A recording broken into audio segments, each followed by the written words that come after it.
बच्चों को school bus में बैठाकर वापस आकर पूजा उदास मन से टेरेस पर जाकर बैठ गई।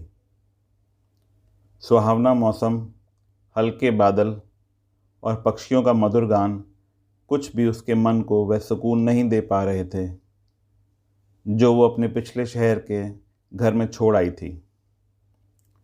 पूजा की इधर उधर दौड़ती सरसरी नज़रें थोड़ी दूर एक पेड़ की ओट में खड़ी बुढ़िया पर ठहर गईं। ओह, फिर वही बुढ़िया क्यों इस तरह से उसके घर की ओर ताकती है? पूजा की उदास बेचैनी में तब्दील हो गई। मन में शंकाएं पनपने लगीं। इससे पहले भी पूजा उस बुढ़िया को कई बार नोटिस कर चुकी थी।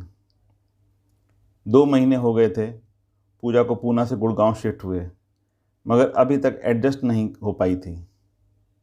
पति रवि का बड़े ही शॉर्ट नोटिस पर तबादला हुआ था। वो तो आते ही अपने काम और ऑफिशियल टूर में व्यस्त हो गए। छोटी खुशी का तो पहली क्लास में आराम से एडमिशन हो गया, मगर राज को बड़ी मुश्किल से 5वीं क्लास के मिड सेशन में एडमिशन मिला। वो दोनों भी धीरे धीरे रूटीन में आ रहे थे, लेकिन पूजा उसकी स्थिति तो जड़ से उखाड़कर दूसरी ज़मीन पर रोपे गए पेड़ जैसी हो गई थी, जो अभी भी नई ज़मीन नहीं पकड़ पा रहा था। सब कुछ कितना सुव्यवस्थित चल रहा था पूना में। उसकी अच्छी जॉब थी। यहाँ ना आसपास कोई अच्छा डे केयर है, ना ही कोई भरोसे लायक मेड ही मिल रही है। उसका कैरियर तो चौपट ही समझो। और इतनी टेंशन के बीच ये विचित्र बुढ़िया कहीं छुपकर घर की टोह तो नहीं ले रही है?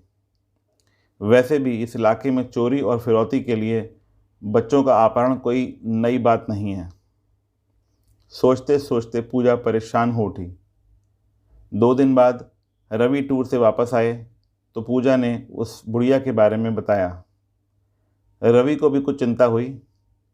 ठीक है, अगली बार कुछ ऐसा हो तो वॉचमैन को बोलना, वो उसका ध्यान रखेगा, वरना फिर देखते हैं, पुलिस कंप्लेन कर सकते हैं। कुछ दिन ऐसे ही गुजर गए। एक दिन सुबह पूजा ने टेरेस से देखा वॉचमैन उस बुढ़िया के साथ उनके मेन गेट पर आया हुआ था।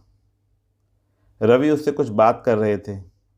पास से देखने पर उस बुढ़िया की सूरत कुछ जानी पहचानी सी लग रही थी। पूजा को लगा उसने ये चेहरा कहीं और भी देखा है, मगर कुछ याद नहीं आ रहा था। बात करके रवि घर के अंदर आ गए और वह बुढ़िया मेन गेट पर ही खड़ी रही। अरे, ये तो वही बुढ़िया है जिसके बारे में मैंने आपको बताया था।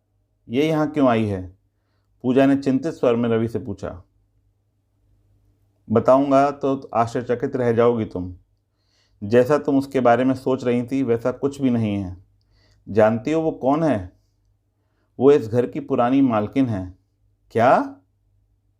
मगर ये घर तो हमने मिस्टर शांतनु से खरीदा है ना? रवि ने कहा। ये लाचार बेबस बुढ़िया उसी शांतनु की अभागी माँ है, जिसने पहले धोखे से सब कुछ अपने नाम करा लिया और फिर यह घर हमें बेचकर विदेश चला गया, अपनी बूढ़ी माँ सरला देवी को एक वृद्धाश्रम में छोड़कर। छी, कितना कमीना इंसान है। देखने में तो वह बड़ा शरीफ लग रहा था। हाँ, याद आया, स्टोर रूम की सफाई करते हुए इस घर की पुरानी नेम प्लेट दिखी थी। उस पर सरला निवास लिखा था। वहीं एक राजसी ठाट बाट वाली महिला की एक पुरानी फ़ोटो भी थी। उसका चेहरा ही इस बुढ़िया से मिलता था। तभी मुझे लग रहा था कि इसे कहीं देखा है, मगर अब ये यहाँ क्यों आई हैं? क्या वापस लेने घर हमारा? नहीं नहीं, आज इनके पति की पहली बरसी है। ये उस कमरे में दिया जलाकर प्रार्थना करना चाहती हैं जहाँ उन्होंने अंतिम सांस ली थी। पूजा ने कहा। इससे क्या होगा? मुझे तो इन बातों में कोई विश्वास नहीं है। तुम्हें ना सही, उन्हें तो है। और अगर हमारी हाँ से उन्हें थोड़ी सी खुशी मिल जाती है तो हमारा क्या घट जाएगा? रवि ने कहा। ठीक है, आप उन्हें बुला लीजिए, अनमने मन से ही सही, मगर पूजा ने हाँ कर दी। सरला देवी अंदर आ गईं। क्षीण काया, तन पर पुरानी सूती धोती, बड़ी बड़ी आंखों के कोरों में कुछ जमे कुछ पिघले से आंसू। अंदर आकर उन्होंने रवि और पूजा को ढेरों आशीर्वाद दिए। नज़रें भर भर कर उस पराये घर को देख रही थीं जो कभी उनका सपना था। आंखों में कितनी स्मृतियां, कितने सुख और कितने ही दुख एक साथ तैर आए थे। वे ऊपर वाले कमरे में गईं, कुछ देर आंखें बंद कर बैठी रहीं। बंद आंखें लगातार रिस रही थीं। फिर उन्होंने दिया जलाया, प्रार्थना की और फिर वापस से दोनों को आशीर्वाद देते हुए कहने लगीं, मैं इस घर में दुल्हन बनकर आई थी। सोचा था अर्थी पर ही जाऊंगी, मगर स्वर भर्रा आया था उनका गला भर गया था कहते हुए। कहते कहते यही कमरा था मेरा, कितने साल हंसी खुशी बिताए हैं यहाँ अपनों के साथ। मगर शांतनु के पिता के जाते ही उनकी आंखें पुनः भर आईं। पूजा और रवि निशब्द बैठे रहे। थोड़ी देर घर से जुड़ी बातें कर सरला देवी भारी कदमों से उठी और चलने लगीं। पैर जैसे इस घर की चौखट छोड़ने को तैयार ही न थे, पर जाना तो था ही। उनकी इस हालत को वो दोनों भी महसूस कर रहे थे। आप ज़रा बैठिए, मैं अभी आती हूँ। पूजा सरला देवी को रोककर कमरे से बाहर चली गई और इशारे से रवि को भी बाहर बुलाकर कहने लगी, सुनिए, मुझे एक बड़ा अच्छा आइडिया आया है जिससे हमारी लाइफ भी सुधर जाएगी और इनके टूटे दिल को भी आराम मिल जाएगा। क्यों ना हम इन्हें यहीं रख लें। अकेली हैं, बेसहारा हैं और इस घर में इनकी जान बसी है। यहाँ से कहीं जाएंगी भी नहीं और हम यहाँ वृद्धाश्रम से अच्छा ही खाने पहनने को देंगे उन्हें। रवि बोला, तुम्हारा मतलब है नौकर की तरह? पूजा ने कहा, नहीं नहीं, नौकर की तरह नहीं, हम इन्हें कोई तनख्वाह नहीं देंगे। काम के लिए तो मेड भी हैं, बस ये घर पर रहेंगी तो घर के आदमी की तरह मेड पर आने जाने वालों पर नज़र रख सकेंगी, बच्चों को देख संभाल सकेंगी। ये घर पर रहेंगी तो मैं भी आराम से नौकरी पर जा सकूंगी। मुझे भी पीछे से घर की, बच्चों के खाने पीने की टेंशन नहीं रहेगी। रवि ने कहा, आइडिया तो अच्छा है, पर क्या ये मान जाएंगी?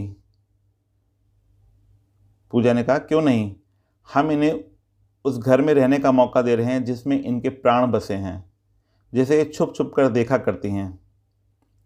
और अगर कहीं मालकिन बन घर पर अपना हक जमाने लगीं तो क्या, घर तो हमारे ही नाम है, ये क्या कर सकती हैं? और अब इनकी उम्र भी कितनी है। ठीक है, तुम बात करके देखो, रवि ने अपनी सहमति जताई। पूजा ने संभल कर बोलना शुरू किया, देखिए, अगर आप चाहें तो यहाँ रह सकती हैं।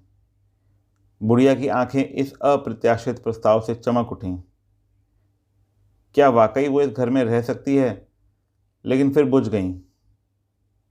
आज के ज़माने में जहाँ सगे बेटे ने ही उन्हें घर से ये कहते हुए बेदखल कर दिया कि अकेले बड़े घर में रहने से अच्छा उनके लिए वृद्धाश्रम में रहना होगा, वहाँ ये पराये लोग उसे बिना किसी स्वार्थ के क्यों रखेंगे? नहीं नहीं, आपको बेकार में परेशान होने की ज़रूरत नहीं है। पूजा ने कहा, परेशानी कैसी? इतना बड़ा घर है और आपके रहने से हमें भी आराम हो जाएगा। हालांकि दुनियादारी के कटु अनुभवों से गुजर चुकी सरला देवी पूजा की आंखों में छिपी मंशा समझ गईं, मगर उस घर में रहने के मोह में वो मना न कर सकीं।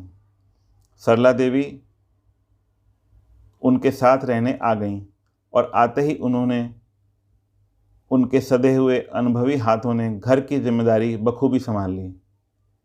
सभी उन्हें अम्मा जी कहकर ही बुलाते। हर काम उनकी निगरानी में सुचारू रूप से चलने लगा। घर की जिम्मेदारी से बेफिक्र होकर पूजा ने भी नौकरी ज्वाइन कर ली। साल भर कैसे बीत गया पता ही नहीं चला। अम्मा सुबह दोनों बच्चों को उठाती, तैयार करती, मान मनुहार कर खिलाती और स्कूल बस तक छोड़ती। फिर किसी कुशल प्रबंधक की तरह अपनी देख रेख में बाई से सारा काम कराती। रसोई का वो स्वयं खास ध्यान रखने लगी। खासकर बच्चों के स्कूल से आने के वक्त वो नित नए स्वादिष्ट और पौष्टिक व्यंजन तैयार कर देती। पूजा भी हैरान थी कि जो बच्चे चिप्स और पिज़्ज़ा के अलावा कुछ भी मन से ना खाते थे, वे उनके बनाए व्यंजन खुशी खुशी खाने लगे थे। बच्चे अम्मा से बेहद घुल मिल गए थे। उनकी कहानियों के लालच में कभी देर तक टीवी से चिपके रहने वाले बच्चे उनकी हर बात मानने लगे। समय से खाना पीना और होमवर्क निपटाकर बिस्तर में पहुंच जाते। अम्मा अपनी कहानियों से बच्चों में एक और जहां अच्छे संस्कार डाल रही थीं, वहीं हर वक्त टीवी देखने की बुरी आदत से भी दूर ले जा रही थीं। पूजा और रवि बच्चों में आए सुखद परिवर्तन को देखकर अभिभूत थे, क्योंकि उन दोनों के पास तो कभी बच्चों के पास बैठ बातें करने का भी समय नहीं होता था। पहली बार पूजा ने महसूस किया कि घर में किसी बड़े बुजुर्ग की उपस्थिति, नानी दादी का प्यार बच्चों पर कितना सकारात्मक प्रभाव डालता है। उसके बच्चे तो शुरू से ही इस सुख से वंचित रहे हैं, क्योंकि उनके जन्म से पहले ही उनकी नानी और दादी दोनों गुजर चुकी थीं। आज पूजा का जन्मदिन था। रवि और पूजा ने ऑफिस से थोड़ा जल्दी निकलकर बाहर डिनर करने का प्लान किया था। सोचा था बच्चों को अम्मा संभाल लेंगी, मगर घर में घुसते ही दोनों हैरान रह गए। बच्चों ने घर को गुब्बारों और झालरों से सजाया हुआ था। वहीं अम्मा ने पूजा की मनपसंद डिशेज और केक बनाए हुए थे। इस सरप्राइज बर्थडे पार्टी, बच्चों के उत्साह और अम्मा की मेहनत से पूजा अभिभूत हो उठी और उसकी आंखें भर आईं। इससे पहले बच्चों ने उसके लिए ऐसा कुछ कभी नहीं किया था। बच्चे दौड़कर पूजा के पास आ गए और जन्मदिन की बधाई देते हुए पूछा, आपको हमारा सरप्राइज कैसा लगा? पूजा ने कहा, बहुत अच्छा, इतना अच्छा कि क्या बताऊं। कहते हुए उसने बच्चों को बाहों में भरकर चूम लिया। हमें पता था आपको अच्छा लगेगा। अम्मा ने बताया कि बच्चों द्वारा किया गया छोटा सा प्रयास भी मम्मी पापा को बहुत बड़ी खुशी देता है, इसलिए हमने आपको खुशी देने के लिए यह सब किया। पूजा की आंखों में अम्मा जी के लिए कृतज्ञता छा गई। बच्चों से ऐसा सुख तो उसे पहली ही बार मिल रहा था, और वो भी अम्मा के संस्कारों के कारण। केक कटने के बाद सरला देवी ने अपने पल्लू में बंधी लाल रुमाल में लिपटी एक चीज़ निकाली और पूजा की ओर बढ़ा दी। पूजा ने कहा, ये क्या है अम्मा? अम्मा जी ने कहा, तुम्हारे जन्मदिन का उपहार। पूजा ने खोल कर देखा तो रुमाल में सोने की चेन थी। वो चौंक पड़ी। ये तो सोने की मालूम होती है। हाँ बेटी, सोने की ही है। बहुत मन था कि तुम्हारे जन्मदिन पर तुम्हें कोई तोहफा दूं। कुछ और तो नहीं है मेरे पास, बस यही एक चेन है जिसे संभाल कर रखा था। मैं अब इसका क्या करूँगी? तुम पहनना, तुम पर बहुत अच्छी लगेगी। पूजा की अंतरात्मा उसे कचोटने लगी, जिसे उसने लाचार बुढ़िया समझकर स्वार्थ से तत्पर हो अपने यहाँ आश्रय दिया। उनका इतना बड़ा दिल कि अपने पास बचे इकलौते स्वर्ण धन को भी वह उसे सहज दे रही हैं। नहीं नहीं अम्मा, मैं इसे नहीं ले सकती। अम्मा ने कहा, ले ले बेटी, एक माँ का आशीर्वाद समझकर रख ले। मेरी तो उम्र भी हो चली है, क्या पता तेरे अगले जन्मदिन पर तुझे कुछ देने के लिए मैं रहूं भी या नहीं। नहीं अम्मा, ऐसा मत कहिए। ईश्वर आपका साया हमारे सिर पर सदा बनाए रखे। कहकर पूजा उनसे ऐसे लिपट गई जैसे बरसों बाद कोई बिछड़ी बेटी अपनी माँ से मिल रही हो। वह जन्मदिन पूजा कभी नहीं भूली, क्योंकि उसे उस दिन एक बेशकीमती उपहार मिला था जिसकी कीमत कुछ लोग बिल्कुल नहीं समझते, और वो है निस्वार्थ मानवीय भावनाओं से भरा माँ का प्यार। वो जन्मदिन सरला देवी भी नहीं भूली, क्योंकि उस दिन उनकी उस घर में पुनः प्रतिष्ठा हुई थी, घर की बड़ी आदरणीय एक माँ के रूप में, जिसकी गवाही उस घर के बाहर लगाई गई वो पुरानी नेम प्लेट भी दे रही थी, जिस पर लिखा था सरला निवास। दोस्तों, उम्मीद करता हूँ कि आपको हमारी कहानी पसंद आई होगी। कहानी पसंद आई है तो वीडियो को लाइक करें, चैनल पर नए हैं तो चैनल को सब्सक्राइब करें, और हाँ, नोटिफिकेशन बेल को ज़रूर दबाएं ताकि अगली अपडेट सबसे पहले आपको मिले। धन्यवाद।